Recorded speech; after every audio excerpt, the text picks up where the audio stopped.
Sanji is often misunderstood. To many viewers, he's just the cook, the flirt, the guy who refuses to hit women. In a world of monsters, swordsmen, and gods, Sanji's kindness looks like a weakness. But that belief couldn't be more wrong. Because in One Piece, Sanji's kindness isn't a flaw, it's his greatest strength.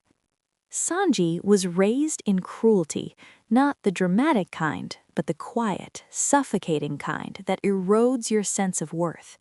As a child, Sanji was treated as a failure, a disappointment, a mistake that should never have existed. He wasn't beaten because he was weak, he was beaten because he was different. He was kind in a family built on domination, and for that, he was punished. The Germa family believed strength came from power, obedience, and emotional emptiness. Sanji rejected all three. He cried when others didn't. He fed the hungry when others looked away. He chose compassion in a place where compassion was considered useless. That choice cost him everything, but it also saved him. Sanji learned early that strength without kindness becomes cruelty, and cruelty, no matter how powerful, is hollow. That lesson followed him into adulthood. It shaped every decision he made. When Sanji cooks, he doesn't just prepare food, he restores dignity. He feeds enemies, he feeds strangers, he feeds people who can't repay him. Because hunger is something Sanji understands deeply. Not just physical hunger, but emotional starvation, the kind that comes from being unloved. Sanji's kindness isn't naive, it's deliberate. He knows the world is brutal. He simply refuses to become part of that brutality. That's why his rule about never hitting women matters. It isn't about weakness, it's about identity. Sanji refuses to cross certain lines, not because he can't, but because he won't. He knows once you justify cruelty, it becomes easier the next time, and then the next, and then you stop recognizing yourself. This is why Sanji struggles more than other fighters, because kindness makes life harder.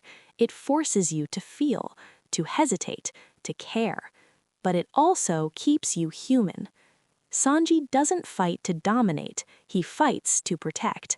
His strength activates when someone else is in danger, when someone needs help, when someone is hungry, broken, or cornered. That's when Sanji becomes terrifying. Whole Cake Island reveals the truth. Sanji was never weak, he was carrying an impossible burden. He believed his life only had value if he served others. He believed his existence was replaceable, disposable. That belief wasn't born from kindness, it was born from trauma. Sanji's arc isn't about learning to be stronger, it's about learning that his kindness deserves protection too, that saving others doesn't mean sacrificing himself endlessly, that being gentle doesn't mean being worthless. What makes Sanji powerful isn't his legs, it isn't his fire, it isn't even his strength. It's the fact that after everything he endured, he still chooses kindness, still chooses empathy, still chooses to feed the world instead of hardening against it. In One Piece, true strength isn't measured by who you can defeat, it's measured by who you refuse to abandon. And Sanji never abandons anyone, not even himself, not anymore. Sanji's kindness is his greatest strength because it survived a world that tried to destroy it, and that kind of strength is rare.